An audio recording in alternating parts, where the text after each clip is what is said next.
तेजस्वी घोसाळकर जिथून मुंबई सुरू होते त्या वॉर्ड क्रमांक 1च्या माजी नगरसेविका ठाकरेंना सोडून त्यांनी भाजपात प्रवेश केला। त्यांच्याच वॉर्डमध्ये त्यांचे पती अभिषेक घोसाळकर यांची गोळ्या मारून हत्या करण्यात आली होती। त्याच वॉर्डमध्ये अभिषेक घोसाळकर हे सुद्धा नगरसेवक राहिलेले होते। दहिसरचे माजी आमदार विनोद घोसाळकरांचे अभिषेक घोसाळकर हे पुत्र तर तेजस्वी या सुनबाई। त्याच वॉर्डमधून अभिषेक घोसाळकरांची हत्या करणारा मॉरिस नोरोवा हा देखील निवडणूक लढवणार होता। त्यामुळे अभिषेक घोसाळकर यांच्या हत्येमागे वॉर्ड क्रमांक 1 मधलं राजकारण हेच मोठं कारण मानलं जात होतं आणि त्याची तेव्हा चर्चाही झाली। हाच वॉर्ड क्रमांक 1 आता यावेळी ओबीसी महिलांसाठी आरक्षित झालेला आहे।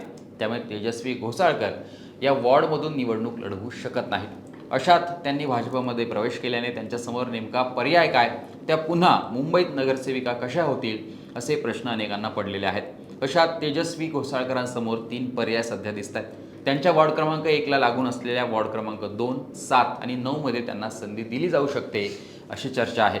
या तिन्ही वॉर्डमध्ये निवडणूक लढवण्यासाठी त्या पात्र आहेत। वॉर्ड क्रमांक 2 आणि 8 मध्ये 2017च्या निवडणुकीत भाजपचे नगरसेवक हे निवडून आले होते, तर वॉर्ड क्रमांक 7 मध्ये शिवसेनेच्या शीतल म्हात्रे या नगरसेविका झाल्या होत्या। त्यामुळे भाजपकडून त्यांना वॉर्ड क्रमांक 2 किंवा 8 यापैकी एकामध्ये संधी दिली जाऊ शकते। तेजस्वी घोसाळकरांचेही त्यासाठी प्रयत्न असणार आहेत आणि त्याच माध्यमातून भाजपला बालेकिल्ला असलेल्या उत्तर मुंबईत एक मराठी महिला, एक युवा चेहरा मिळू शकतो असं देखील त्यामागचं गणित आहे। शिवाय वॉर्ड क्रमांक 1 मध्ये त्यांनी केलेल्या कामाच्या जीवावर त्यांच्या मर्जीतला व्यक्तीही भाजपला निवडून तिथे आणला जाऊ शकतो असेही प्रयत्न असतील। नुकतंच त्यांना मुंबई बँकेमध्ये संचालकपद अशी संधी देण्यात आली। मुंबई बँकेत प्रवीण दरेकरांची म्हणजेच भाजपची सत्ता आहे, तेव्हापासूनच त्या भाजपमध्ये जातील अशीच दाट शक्यता होती आणि अखेर तसंच झालं, त्या भाजपमध्ये गेल्या। शिवसेनेत फूट पडल्यानंतर घोसाळकर कुटुंबाने ठाकरेंसोबत राहण्याचा निर्णय घेतला होता। अभिषेक घोसाळकर हे आमदारकीसाठी दहिसरमधून ठाकरेंचे संभाव्य उमेदवारही तेव्हा मानले जात होते। त्यांच्या हत्येनंतर ठाकरेंनी घोसाळकर कुटुंबातील व्यक्तीलाच उमेदवारी दिली आणि एबी फॉर्म देखील दिला होता। अशी चर्चा होती की तेजस्वी घोसाळकर यांचा एक नवीन चेहरा या निवडणुकीत दिला जाईल। सहानुभूतीची लाट असताना त्यांना विधानसभेचं तिकीट द्यावं असा देखील एक मतप्रवाह होता, पण विनोद घोसाळकर यांनीच स्वतः अर्ज भरला आणि त्यांचा पराभव झाला। त्यानंतर तेजस्वी घोसाळकर या ठाकरेंच्या सेनेत नाराज असल्याच्या चर्चा सुरू झाल्या। त्यांनी त्यांच्याकडील महिला विभाग संघटक या पदाचा देखील राजीनामा दिला होता। स्थानिक पातळीवर असलेल्या नेत्यांवर नाराजी असल्याने त्यांनी राजीनामा दिल्याचं बोललं गेलं। तसेच यामागे काही घरगुती कारण किंवा थेट वरिष्ठांमुळे नाराजी आहे का असेही प्रश्न तेव्हा उपस्थित करण्यात आले होते। त्या उद्धव ठाकरेंना भेटल्याही होत्या आणि त्यांनी नाराजीही बोलून दाखवली होती, मात्र अखेर त्यांनी भाजपात प्रवेश केला। यामागे मधल्या काळात घडलेल्या राजकीय घडामोडी कारणीभूत मानल्या जात आहेत, त्या वरिष्ठ पातळीवर असतील किंवा स्थानिक पातळीवर असतील। खरं तर उत्तर मुंबईमध्ये भाजपने 2014 नंतर चांगला जम बसवलाय। सध्या भाजपचे आमदार, खासदार देखील याच पट्ट्यात सर्वाधिक आहेत। एकेकाळी महानगरपालिका निवडणुकीत दहिसर, बोरिवली या उत्तर मुंबईच्या पट्ट्यात शिवसेनेचे नगरसेवक मोठ्या प्रमाणावर निवडून यायचे। अनेक वेळा महापौर पद याच भागात ठाकरेंकडून देण्यात आलं होतं। त्याच पट्ट्यात सध्या शिवसेनेला गळती लागलेली आहे। अनेक शिवसेनेच्या महिला नेत्या कालांतराने भाजप, मनसे आणि आता एकनाथ शिंदेसोबत देखील गेल्या आहेत।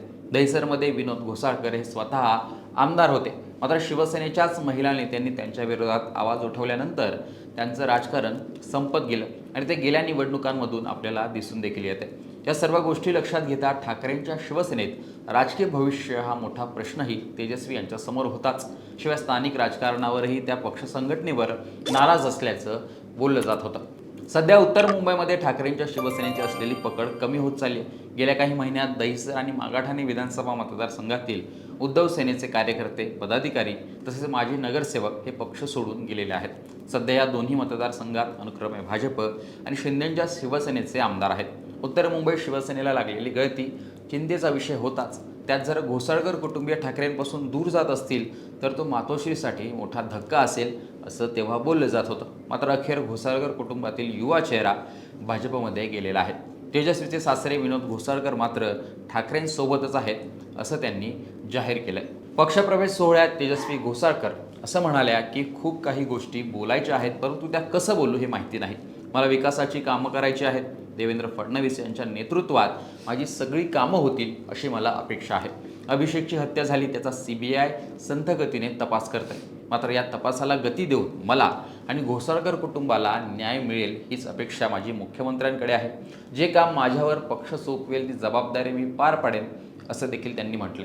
त्यामुळे पतीच्या हत्येचा तपास ते पुढचं राजकीय करिअर या संपूर्ण विचारातूनच त्यांनी म्हणजे तेजस्वी घोसाळकरांनी हा निर्णय घेतल्याचं दिसून येत आहे. आता त्यांना भाजपकडून नगरसेवक पदाची संधी दिली जाते का, की फक्त बँकेचं संचालक पद आणि संघटनेत एखादं पद देऊन काम करण्यास सांगितलं जातं, ते पाहणं महत्त्वाचं असणार आहे.